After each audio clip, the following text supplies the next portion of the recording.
Welcome to our channel. So, let's start today's story. Seeing her husband getting up suddenly in her room and all the bulbs burning in the room, Aayat opened her closed eyes. Seeing the cake in her father's hands and a smile full of affection, excitement spread on Ayat's face. She immediately got up from the bed and hugged Murad Jalani. At this sudden sigh, he carefully placed the cake on the center table. "I love you, Dad.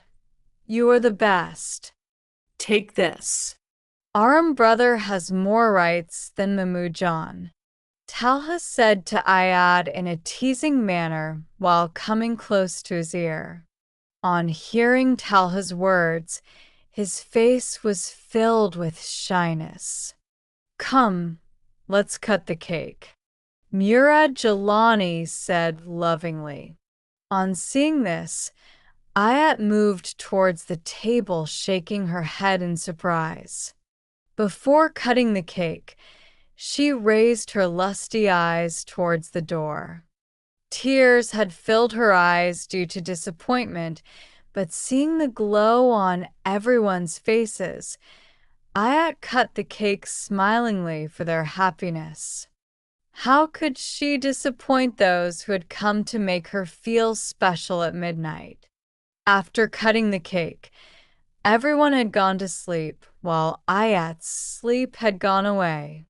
That's why she went for a stroll in the lawn below. She was also strolling in the lawn when the black new brand stopped at the porch. She looked up and saw where Arham Jalani had come out in a royal style with all his might. As soon as she got down from the car, she felt the heat of their gaze on her. When she looked straight at the parking lot, she saw Aayat looking at her with love. Seeing Aayat looking at him like this without blinking her eyes, a smile appeared on Arham's lips which he had taken before it could be revealed. He turned his steps towards Aayat. "How are you?" He had raised his voice, going closer to Aayat. He had said in a revealing voice, "I mean you." Aayat had said in a rude tone, cursing her indiscipline, which was a clear declaration of the fact that she was angry with him. "Don't get angry, friend," in such a cute way.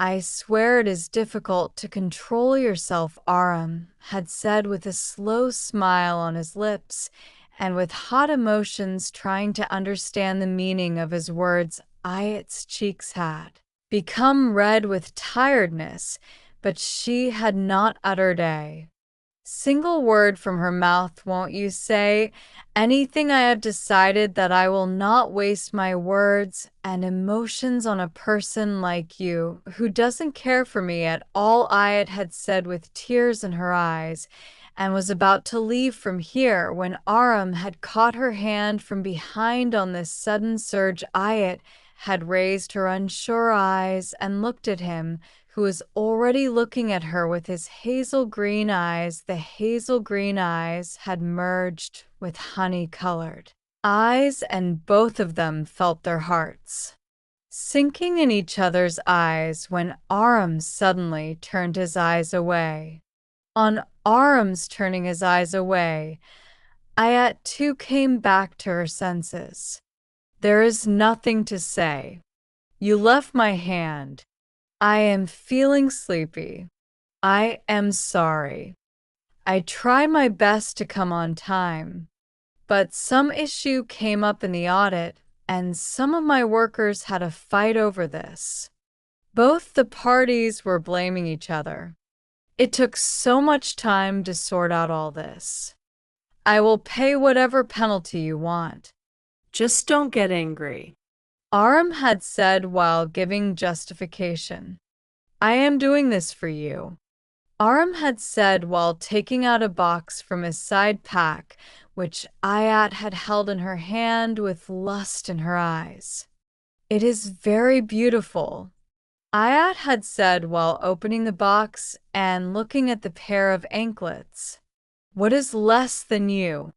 Seeing Aayat keeping that box in front of him, Arham had asked in a questioning tone, "Considering it as my trust, you are keeping it with you. Give it to me when we meet as my friends," Aayat said innocently, "and if by then I lose it, then I would not have betrayed the trust of my beloved, and we have full faith in you that you will keep it safe. This is your birthday present. I had given it to you before today, too. And you did not say this, then I used to take those gifts as my right, considering you, as my brother Aayat said, smilingly, Asticfula, madam, you are making my feelings labor on the road by calling me brother, by the way. What do you think of me?" Remembering his complete sentence, Arham, with mischief in his eyes, said everything of his. As soon as he said this, Aayat, without looking at him, took her hand out of his grip and ran behind Arham, climbed the hall of seriousness towards inside. This was the scene of Jilani house. Murad Jilani, Farhad Jilani, and Abaid Jilani. There were three siblings. Murad was married to Ambreen Zubair, who was the daughter of his father's business partner. After 10 years of marriage, Allah had blessed them with the blessing of a child whom Murad Jilani named Aayat. Murad Jilani, child of wishes, because of being a child without a mother. She was everything for her father. After this, Abaid Jilani married his classmate Ramshah Begum as per his choice. Because of Ramshah Begum marrying a person from a different caste, Abaid Jilani was expelled from the house by his father after eviction from the property. After 5 years, Abaid Jilani came to Jilani house with his wife, his 4-year-old son Arham, and 3-year-old daughter Miha. Abaid Lagari on the death of his father, when his mother, weeping, did not let her son go back because her heart was satisfied after taking her grandson in her lap after the death of her husband, because she was not seeing any good news from Murad Jilani. Arham was 6 years old when Abaid Jilani met Khalik Hakiki in a car accident. After this, Farhad Jilani, who was married to Iftikhar Lagari, whom Allah had blessed with 3 children, the eldest being Ibtim Lagari, Talha Lagari, then Alia Lagari. Farhad. After 7 years of marriage, Begum had returned to Jilani house with her 3 children, wearing the sheet of infidelity. Early in the morning, everyone was gathered at the breakfast table. When Izam Lagari entered the house wearing the police uniform, Assalam welcome everyone. As soon as he came, greeted everyone with a loud greeting. Assalam welcome everyone. How did you forget the way home today? In the end, SSP Sahab, while replying to the mutual greetings, Murad Sahab asked in a sarcastic tone, "How come you don't know, uncle? You didn't want to get a penalty imposed on Gudia." Izam said, looking at Aayat, "You will still have to pay the penalty, Izam brother, because you didn't wish me at night," Aayat said while making a cute face.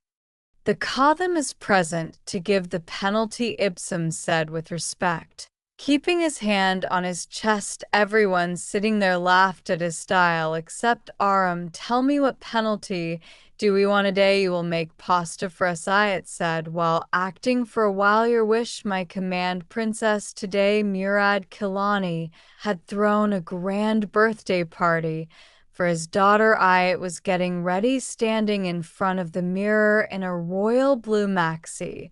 When Arham came in the room, Arham was mesmerized for a while on Seeing Ayat's moonlit face when Ayat's cheeks turned pink on seeing Arham's reflection in the mirror. Is this Ayat Murad Jalani's room? I have come to the wrong room, Arham said in a sad tone. Why am I looking too over? I had also told Alia not to wear so much makeup, but she did not listen to me. I will also come after washing my face. Ayat, without understanding the meaning of his words, she was going towards the washroom when Arham hurriedly stopped her by holding her hand. Don't take it off. You are looking beautiful like the first ray of the 14th moon, but I am also feeling strange. So much over makeup, Arham. Ayat said, making a face. Whereas the over, it is just lip shade, eyeliner, and mascara, Arham said while taking a critical look at her. How do you know that we have applied only this? Ayat said in an investigative tone. Are you doubting me? Arham said while raising his eyebrows. No, I am sure that no one can love you except me, and you should also remember this thing, Arham. No one can love you like Ayat Jalani, Arham. No one can love you like Abayed Jalani. You will remember my love for you all your life, and I will give you the proof of this love in tonight's party, when I will make you wear a ring with my name in front of the whole world. Saying this, he left the room, leaving Ayat in shock. In Ayat's party, Murad Jalani announced the marriage of Arham and Ayat in front of everyone and asked both of them to wear rings with each other's names while putting the wedding dress on Ayat's face. The smile did not leave for even a minute. Arham also looked happy, but he was used to smiling less. On the other hand, Izam felt that someone had stabbed a dagger in his heart. He walked out of the party without waiting for the cake cutting. Another person was also present there who was jealous of seeing both of them holding each other's hands. No one can keep you happy the way I can. No one can love you as much as I can. Then why did you Ayat Jalani? Why did you give preference to Arham Jalani over me? You will never be able to be happy with him, never. He is not made for you. I am made for you. How can you marry him? Your future is not with him, but with me. Your happiness is not with him, but with me. You are his, but you will never be his. A lover will not be able to remain happy after hurting someone's heart. As soon as he came to his flat, Intizam had said in a loud voice, breaking things. At this time, he felt like killing Aramho had robbed his love. What are you doing in my room at this time, Alia? Seeing Alia in his room at this time of the night, the man had said in a low voice, Nothing, I just came to see how much happiness is being celebrated. Alia had said in a sarcastic tone, What is the meaning of all this nonsense at this time? He had said in a low voice, Don't go back on your promise, otherwise I will ruin your life along with mine. You are threatening me. He had said while raising his eyebrows. I am reminding you of the love that I have for you, and you remember one thing. Arham Jalani. Alialari is not possessive of her things. Rather, those things are not worthy of anyone else. Alia left his room as soon as she said that she would leave him, and Arham lay down on the bed with his eyes closed, taking a deep breath. In front of his eyes came the innocent face of Aayat, her eyes shining with happiness. As soon as he woke up, he opened his eyes with a bang. To reduce the restlessness of his heart and mind, He took out cigarettes and lighter from the side table's drawer and went towards the terrace, where he spent the whole night puffing cigarettes in restlessness.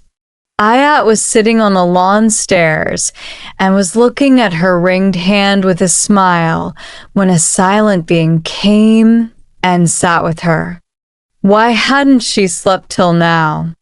Hearing Arham's voice close to her, she felt relieved. Arham, who was puffing a cigarette on the terrace, couldn't resist seeing Aayat smiling lovingly and looking at his hand, so he came down. She was not able to sleep. Aayat replied innocently without taking her eyes off the ring. I can know the reason. You are the reason. Are you Arham? Aayat said innocently. I am Arham, he asked incredulously. I was thinking, Arham, how lucky we are. We got our love without crossing any difficult paths. I feel I am Allah's favorite. I get everything without asking for anything, and very soon we will become one. But on the other hand, fear is coming in my heart. What kind of fear? Fear of losing you, because it is easy to get but difficult to keep it safe. Then I remember that not only I, you also love me. We will keep each other safe. Efforts were being made from both sides, so it is not possible that someone can separate us. Aayat said with a slow smile. Arham looked away at Ayat's last statement. By the way, there is another reason for me staying awake till so late. Ayat's tinkling voice again turned Arham's attention towards her. What is the reason today? We are very happy. Saying this, Aayat got up and headed towards her room. Arham was lost in the void. Taya John, you don't need to worry. I will handle everything. You don't need to bother about these matters. Arham, while getting Murad Jalani to sign a contract file, said, No one can be a better choice than you for Aayat. Ever since I have chosen Aayat, I have given my hand to yours and I have become carefree. Now I am tired of doing business. I want to rest from all this. Everything of mine belongs to my daughter. I have already transferred it to her name, but she cannot handle it. Innocence does not work in the business world. That is why I want you to handle all this from now on. The signing authority will also be with Aayat from now on. This is Ayat's right. I want her to handle her business herself so that she can understand this world a little, and you are the rightful owner of Aayat. It is not easy for a father to make someone else the rightful owner of his beloved daughter. But you are my son of Abaid, and more than that, I cannot trust anyone with respect to my daughter.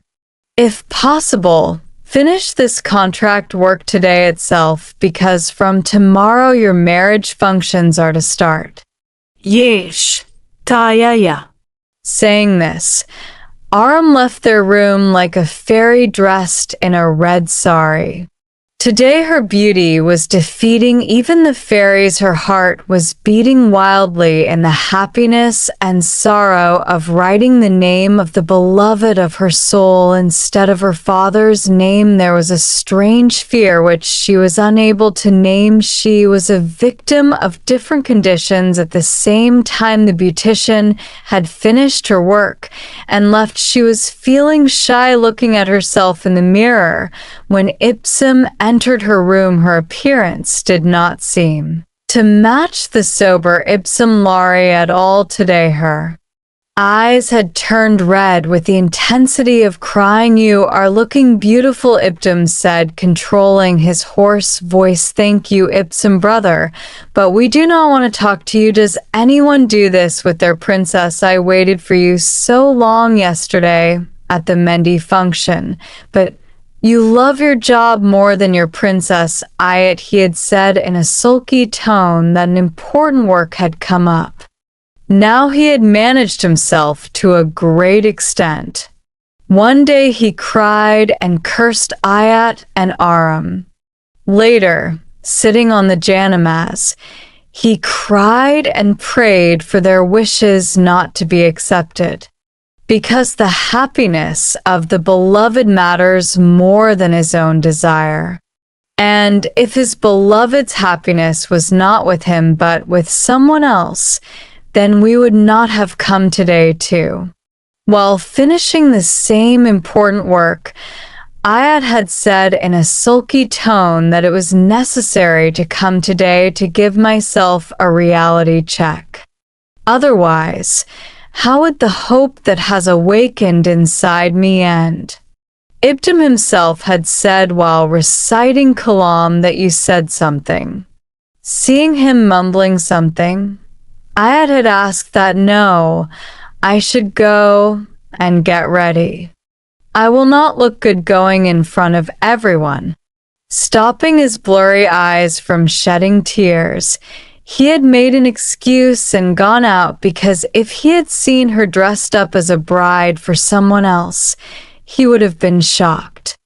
He was trying to console his heart that he will remove her from his heart and forget her so that there is no mischief in his married life because of her, but he had forgotten that those whom you love do not go out of your heart.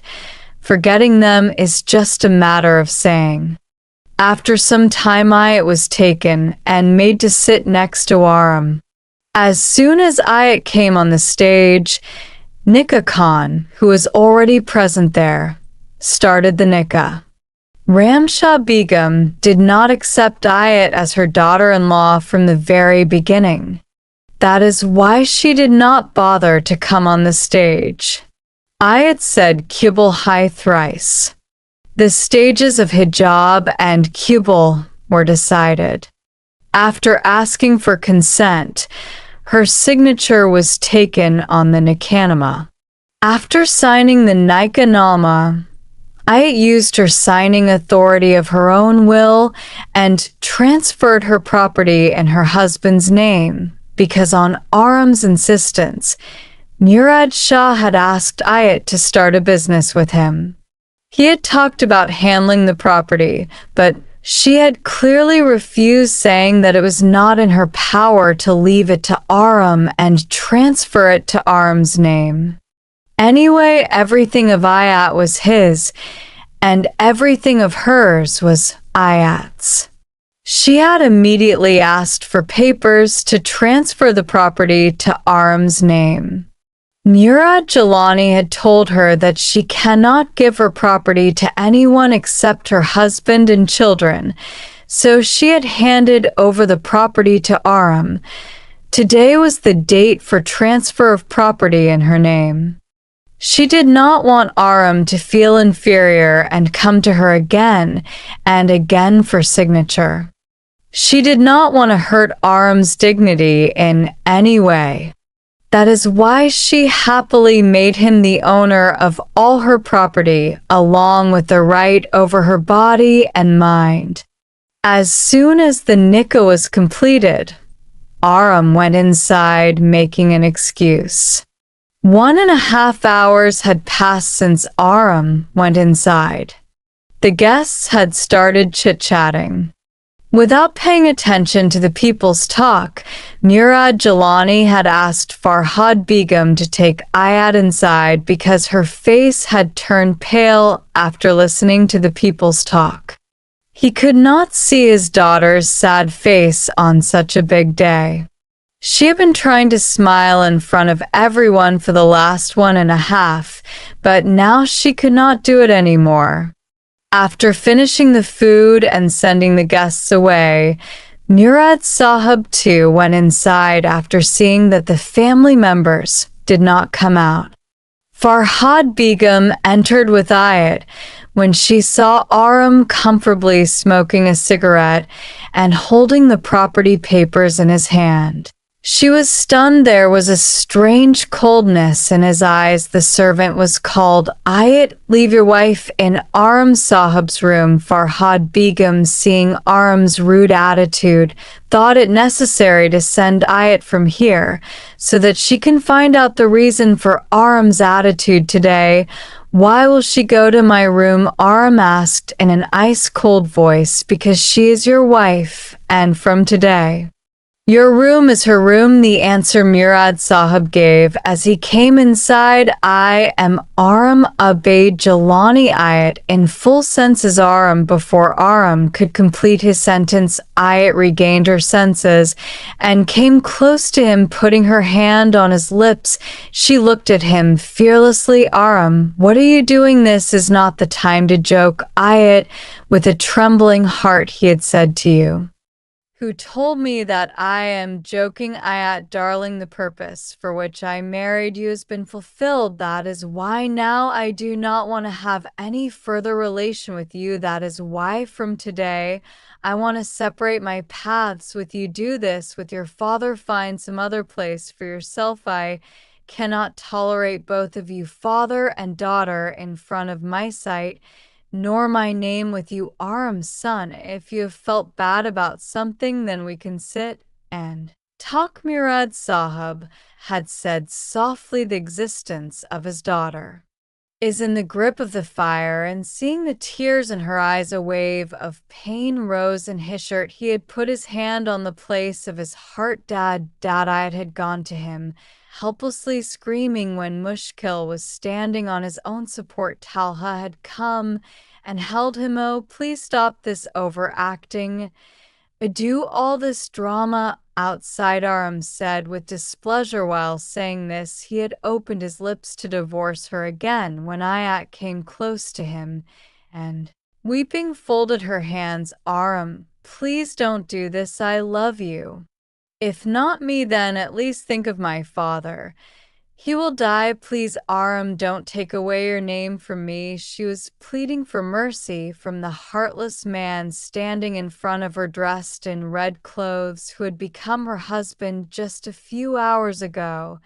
He loved her, but after getting the marriage papers signed along with the property papers, he had changed completely. I was not able to find love in him. There was no glimpse of the Arham of earlier times who loved her. I have decided that you cannot change my decision. Even if you want to, you are of no use to me now. I will leave you and marry Aliyah, he said angrily, while the heart had started craving for her. In reality, the heart was repeatedly urging her to stop all this right here, while on the other hand, Aliyah's eyes shone on Arham's last words. Please, no divorce. She cried. Her eyes were shedding tears as if rivers of tears swelled in them. Your status will not be more than that of an employee in this house. Saying this, suddenly holding her in his arms, he brought her to the servant quarters, taking the door to the door and slamming it. From today onwards, the routine of your life will be the same as that of an employee here. From today, all the household chores are your responsibility. I am okay with it. Just give me your name. Don't do it. Even if you marry Aliyah. Aayat had dreams and heart in her golden eyes, looking at her with broken pieces of paper. He said. He left from there without answering, avoiding eye contact.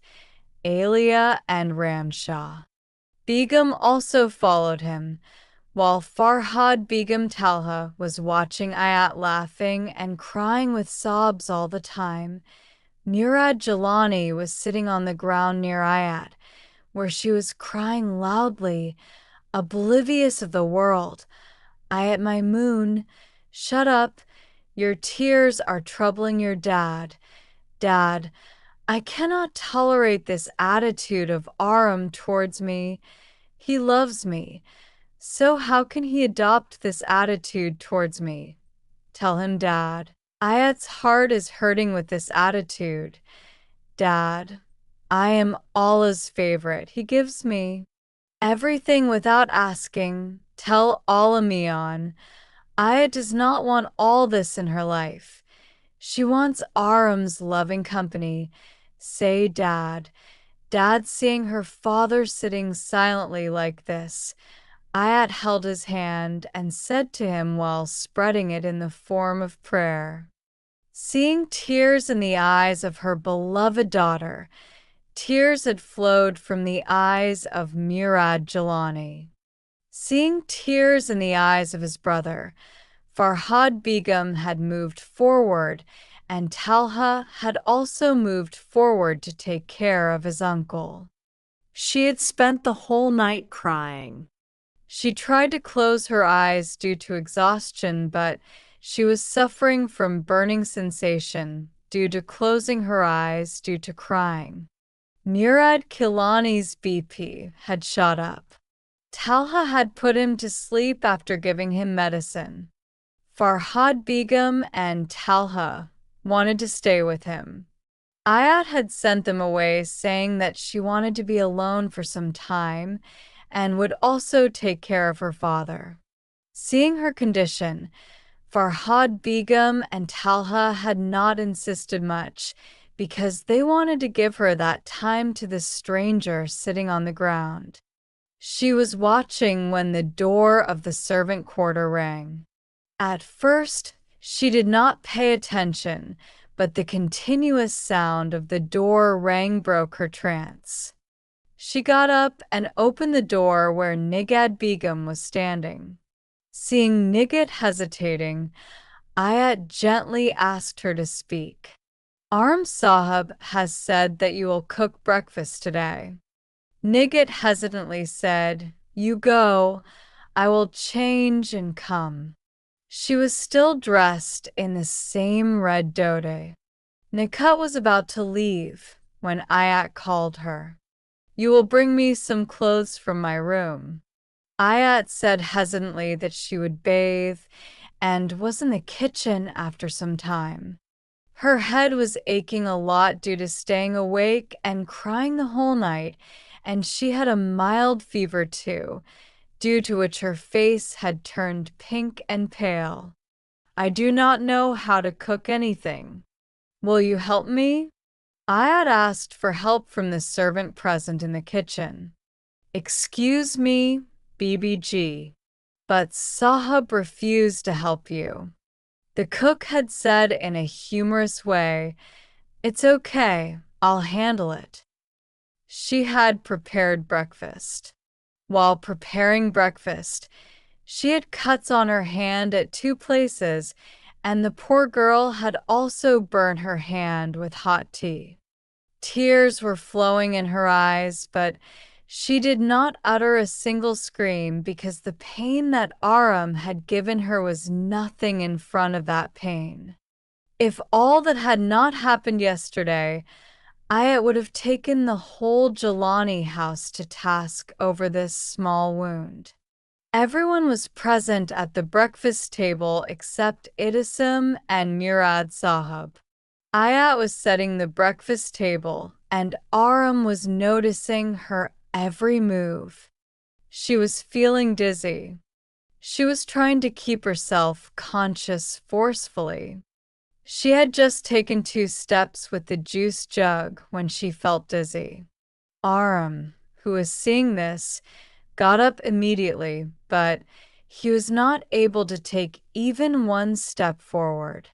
Ibsam had already entered angrily and held her by the waist. The glass jug was broken and scattered. Are you okay? Ibsam said while supporting Aayat and making her stand up while his hand was still on her waist. What the hell? What kind of breakfast is this? Is called breakfast, Arham said angrily, while pushing the plate aside. All those who were focused on Aayat and Ibsam had now turned their attention towards Arham. What has happened to your hand? Ibtam, seeing his excessively red hand and the cut on his other hand, had worriedly asked Aayat, "You have a fever." Ibtim had just held Ayat's hand when he saw his hand burning like a furnace, and he touched his forehead and accepted it. Arham's patience had run out here. He immediately got up and moved towards them. Seeing Arham moving towards him in anger, Aayat had lost her senses. I had to release Aayat from Ibtim's custody and take her in my arms. I had to rush towards my room and had asked Talha to call the doctor immediately. She has fainted due to excessive stress, not eating, and not taking proper rest. I have put a drip on her and also given some medicine. I have prescribed it. Inshallah, he will regain consciousness soon. It would be better if you keep him away from stress and take care of his diet as well as proper rest. The doctor had applied ointment on his burned hand as well. He had also bandaged the cut area. I don't love you, so stop this drama of innocence in front of me. Do you understand? You will not start looking good to me like this. Arham had said this to her while looking at the innocent face of a stranger. Then he lifted her cut hand with devotion and placed it on his lips. I cannot love you. You understand, if I love you, it will be injustice to my mother, which I will never allow. He was staring at Ayat's face with love, when Aliyah opened the door with a loud bang and entered inside. What kind of a way is this to enter the room? Arham said with an unpleasant expression on his face. I had said earlier, also I used to come inside like this.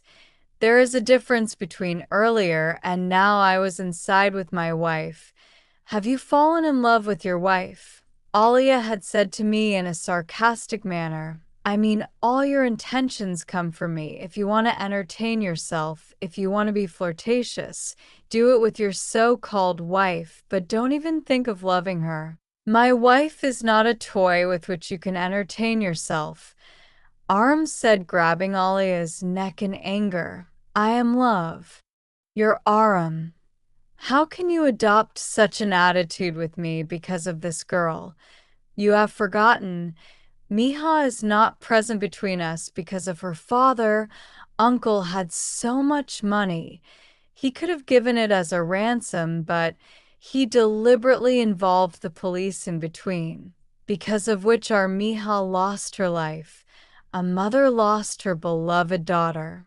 Taijen always felt guilty that he did not give time to Miha because of you. That is why she lost Miha. And then in the regret of losing Miha, she forgot you just. Because of this girl's father, uncle should not have taken so much money with him to his grave. See. Today he is not even his. Because of him you have been deprived of mother's love. Your father also had a share in the property, Aliyah said, pointing towards Aayat lying on the bed. Aayat was the only rightful owner of this property. Farhad Begum, who had come to see Aayat, hearing her daughter's words, she could not stop herself from saying the truth. Ammi, please sometimes come out of your brother's favors and support the truth. The truth is that all this belongs to Ayat's mom, Amreen Bobby. Arham asked. Abaid brother dad had fired him from the property. Abaid brother had left from here with Ramshah Bobby. Amreen Bobby had 3 miscarriages, after which the doctors had clearly told her that her chances of becoming a mother were absolutely 0. Amreen Bobby had started living in depression. That is why Murad brother had got her reports tested in the best hospitals abroad. When the response came positive from the hospital in America, brother took Amreen Bobby there. Bobby's treatment continued there for 1.5 years, but there was no positive response. So both of them returned disappointed. When she returned, Dad's business had gone bankrupt. The house in which Amy and Dad were living was also going to be auctioned soon. Do you know, Alia? I had asked your father to help my father, but he clearly refused, saying that he was not his son. It was the right of his sons. Although my father had given your father a business, and at that time Iftikhar had so much money that he could help my father, but he did not. Well, when Murad brother came to know about all this, he became very upset and started talking to Amreen Bobby. When she saw his trouble, she did not go, so she talked to her father. She was the only child of her parents. That is why Zubair's uncle purchased all those things and transferred them to Amreen Bobby's name. Amreen Bobby did not want their relationship to be marked by selfishness and status. Murad brother should consider himself inferior. That is why she transferred her property to her brother. With this thought, I had also transferred everything to your name. After 6 years, she got the moment of Bobby's goodness and patience in the form of Aayat. But she could not live this happiness openly because when she needed her brother, Murad brother was busy saving the memento of his younger brother, due to which she lost her companion of sorrow and happiness. Her faithful companion. Do you think that brother did not pay money to Meha's kidnappers?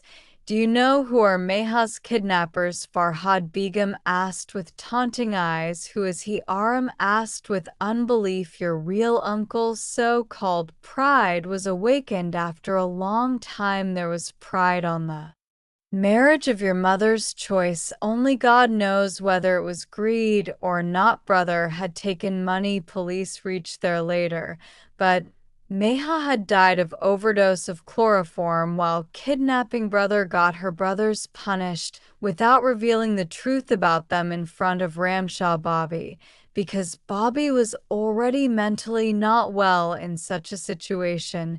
She could not bear the fact that the murderer of her child is her real brother, because sisters have great respect for their brothers. I too have great respect for Murad brother, who I have not let my heart break till today. After your father's death, your uncle threw me out of our house in the middle of the night. He fraudulently got your father's entire property transferred to his name. Then my brother brought me here with full respect that he will not let me and my children face any trouble here, and he kept his promise too. But here my own children are trying to become the reason for his daughter's trouble. After knowing the whole truth, Arham felt that he will never be able to face Aayat. He felt that he is frozen to the ground with his entire stature and will never be able to get up again. In his mind, the discussion of Aayat's words was going on. Getting it is easy, but keeping it safe is difficult. And that was true. It is really very difficult to keep it safe. He could not handle the blessing given by Allah, which he got in the form of Aayat. He wanted freedom from the pain running in his mind, and he did not even have the courage to face Aayat. That's why he would leave the house, looking for a way out, picking up the keys of his car. He had gone. As soon as Aayat came to her senses, Ibsam came to pick her up. Aayat had asked foolishly, "Will you and Mamoose stay in my flat from now on? I don't need to stay with this ungrateful person." "I should have been with you yesterday," Ibsam had asked. At the end of the conversation, regretting not being here, he had said, "I would have broken the face of that ungrateful person." He couldn't tolerate Aayat accepting someone else. That's why he left early. I won't go anywhere. This is my husband's house. Ibsam brother, I want to know my mistake, because of which Arham has done all this. I am sure that he is not doing all this because of the property. Is this what you want? Ibsam had asked helplessly. His withered face was hurting his heart. As Aayat said this, she was getting up. Where are you going? You are not feeling well. Servant quarters, Aayat. Please don't punish yourself. I can't avoid Arham. Saying this, Aayat left the room. It had been a week since Arham had left. He was in his flat for the past week. Aliyah had come to Arham's room to hang his clothes. When she saw a velvet box kept on the side, she picked up the box with full right, as if it was for her. As soon as she opened it, she saw a beautiful pair of anklets lying in it. For whom could it be? Aliyah had asked herself. Obviously for me. I am his love. For whom else can he take it except me? Saying this, she wore both the anklets on her feet. If you had a choice, then it is commendable. Arham Jalani, I will wait for you to give it to me. Saying this, she started taking off the anklets. When Farhad Begum's voice reached her ears, she went out without taking off the anklets. If Farhad Begum had seen her in Arham's room, she would have started talking to him without any reason. According to Aliyah, why are you tolerating all this? Aayat had just finished her kitchen work and was sitting on the stairs of the lawn for a moment of peace when Ibtim saw her sitting alone and came to her. I have seen love for myself in Arham's eyes. He loves me and you, and I will also see him. I will imprison him in the chains of my love. Love is not bound by chains. It is not known when and where it gets absorbed in whom. Love is not kept imprisoned in chains. It is left free. Indirectly, you are telling me to leave Arham. If this is the happiness of your beloved, then yes, we should leave him. If I leave Arham, then what will I do? Nothing will be left inside me. Arham's love has strengthened its roots in me. By being aware of this, my death will be known. No one dies for someone's care. Don't fool yourself, for empty love. You are saying all this because of your sister's happiness. God is witness that your happiness is dearer to me than Aliyah's happiness, and I don't have an answer to why this is. So saying this, Idism got up from there and left. Arham Jalani too had heard the conversation of these two souls as he entered the house. After a week, Arham had come home today with a lot of courage and determination. He took his steps towards Aayat. Aayat was about to get up and pass by the side on seeing him when Arham stopped her by holding her hand. Aayat is calling you uncle, is calling you. Before anyone could take the initiative to speak to these two, Talha had given Murad Jalani a message. Let go of my hand. I have to go to Dad. His health is bad. Whatever work you have, I will come and do it, Aayat said in a pleading tone. This style of Aayat was his own gift. That is why he could not complain even if he wanted to. Before he could let go of Aayat's hand, the sound of tinkling made both of them turn towards him. Both their eyes went to the feet of the person coming at the same time. Seeing the same anklet on Aliyah's feet, Aayat's eyes were filled with mist along with doubt, while on the other side, Arham's eyes were red with anger. Before Arham could give any explanation, Aayat freed her hand and ran towards the servant quarter on the side, crying, "Listen to me." Arham tried to stop Aayat, but she ignored his voice and ran ahead. "How dare you touch my things? With whose permission did you go into my room? How dare you touch Aayat's things?" Arham asked Johanna. Moving towards Alia, he shook her arm and said, "Aayat's thing." Alia said fearlessly, "You are hurting me, Arham. I can't do anything now except hurting you. Alia, stay away from me."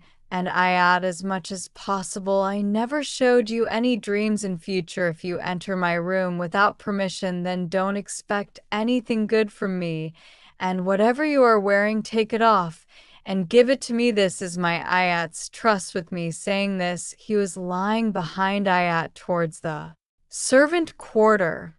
What happened? Aayat, seeing the children entering Aayat crying, Murad Sahib asked worriedly, "Dad, I don't want to stay here. We both will go away from here." Aayat said, crying with hiccups, "What happened? My Chanda, tell me. I don't want to stay here, Majid. If I stay here, I will die in this suffocating atmosphere. I feel my breaths are suffocated here. Now stop crying. Whatever Gudiya says, my Gudiya, it will be so." Aayat had said while wiping her tears heartlessly. "Now, first let me arrange something, Gudiya. We will go to Ibtim Brothers' flat and do something there." Aayat had said in the middle of her crying and sobbing. Both of them were about to leave the quarter when Arham entered. "Where are you going?" Arham had asked her, seeing her carrying the sheet on her head. "Far away from you, where you cannot even touch Aayat's shadow. No power in the world can keep you away from me." Arham had become emotional at her words and holding her hand.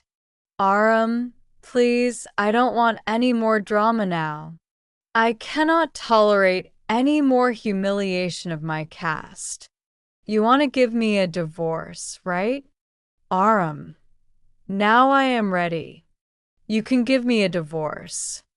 Aayat tried to say with a strong voice while wiping her tears. "Is your mind okay? Why am I losing my rights to you? My mind and heart are not ready to tolerate any of your rights now. You are not capable of breaking a person. There is a limit. You did not even give me the margin to be a human, and that too without telling me my fault. You deliberately gave that gift to Walia. You deliberately look for an opportunity to hurt Aayat. Let's see. You have hurt Aayat. Her pride of love for you has been broken. You forced me to separate from you. You wanted to divorce me from the first day. Now give it to me. I am asking for your wish. I am fulfilling it. So whom are you waiting for? Give me a divorce, Arham. There is no one here, and I do not have any more property for which you have to do the drama of being good or loving me. So give me a divorce. Free me from this meaningless relationship in your name. Take an oath in the name of Allah. Arham, today I will not stop you from giving me a divorce. By pleading, I made a mistake, my love. I am ashamed. For so many days he was trying to build up the courage to stand in front of you and put my point across. I feel disgusted with myself that I became the reason for my love's tears. I am not in love. Alia is your love. If I was in love, you would have said no to leaving me and marrying Alia. I have made a mistake. If you want You can make me pay for this mistake all my life. I will not even utter a word for the punishments you give me. I will just make myself pay for them. Please don't talk.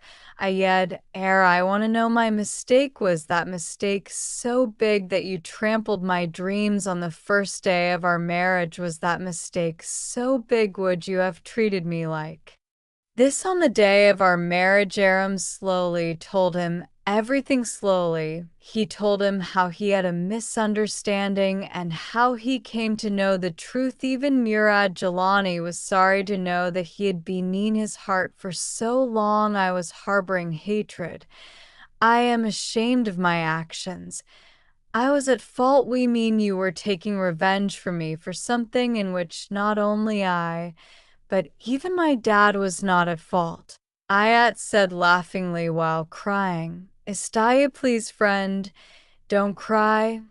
I am in pain. I don't feel any pain. In becoming the reason for tears, my tears are affecting you. What do I have to say about you, Arham Jalani, my Aayat, my love? Just give me a chance once. I won't let you regret your decision whenever I have chosen you. I have got nothing but regrets. Well, trust me for the last time. I will never forgive you because of my dad's condition. After saying this, Aayat left from there. She will forgive me.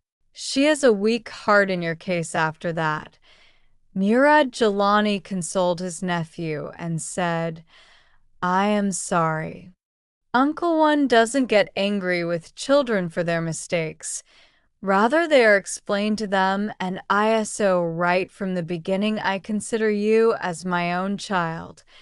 That's why I need to apologize. There is no need to apologize. You are really the owner of a great house. Saying this, Arham hugged Aayat. 2 months had passed in convincing her. In these 2 months, he used to get flower bouquets, gudras, her favorite chocolates parceled for her from the office. He himself used to bring them from the office while coming. He had returned all Aayat's property to Aayat.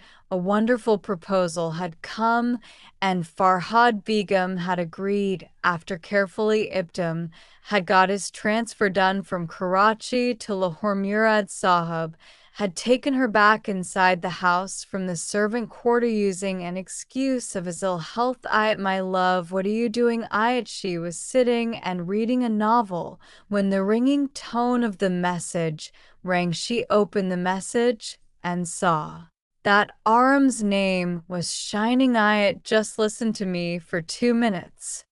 Quickly, there is an important work. Another message was received. What do you have to do? Aayat said, on important work. I replied to him, important work is done. It's not like I had to check whether you have turned off the blue tick and are ignoring me deliberately after reading my messages and enjoying it. And I came to know that you are ignoring me deliberately, but enjoying it to the fullest. On the other hand, Mouse's eyes widened after reading such a long message. If you are not busy, I will call you. Seeing that he did not reply, Arham sent another message. I am busy. Remembering me. You have misconceptions. This heart likes to remain misconceptions in your matter. The heart is at peace. If you are sitting in my room, take your trust from the cupboard. What kind of trust is yours, Bajur? I don't want it. Keep it with me, or go and give it to my Aliyah. I will give what is mine to her, and you are mine. I will give this reply to her. She had come from behind. She had turned back suddenly in a hurry. No sooner had she turned back than she had collided with Arham's wide chest. Your touch by is a relief for me, Arham had said while putting his arms around her. Aayat's face had turned rose pink on this sudden upturn. These lowered eyelids had turned lifelike. I should understand the meaning of this glowing face, that the apology is going to be accepted, Arham had said in a mischievous way. No, you should. Leave me, I want to go to my room. You stay in your room, my love. Now, even these rooms are mine. The fragrant flowers have grown with your presence alone. The fragrant flowers want the fragrance of your existence. Withered flowers lose their time. And musk, Arham Aayat had said while bringing tears in her eyes, you are a diamond, and a diamond never loses its time. It always remains a diamond, a diamond. If it falls into the hands of the unappreciative, it is worse than even coal. I will never let my diamond turn into coal. I will appreciate it all my life. You give this jeweler a chance. And if this jeweler tramples on you, it is not possible now because this jeweler has realized the importance of his co-owner in his life. If this time this jeweler does not appreciate his diamond, he will yearn to see his diamond but will not be able to find even its shadow, Aayat said rudely and placed her head on his chest. This time this jeweler will not commit this mistake even by mistake. As soon as Arham said this, he placed his hand on Ayat's forehead with devotion and imprisoned her in his hisar with her consent, where both the Marams found peace in each other despite misunderstandings and resentments. They had tried to save their relationship, but Allah had showered His mercy and love in their blessed relationship, where there was only peace in each other's hearts. Ayat had thanked Allah in her heart that Allah has saved both of them from taking a wrong decision. Otherwise, both of them knew that they cannot live without each other. If you liked our story, then like our channel and subscribe, and also turn on the bell notification so that you get every interesting story on time.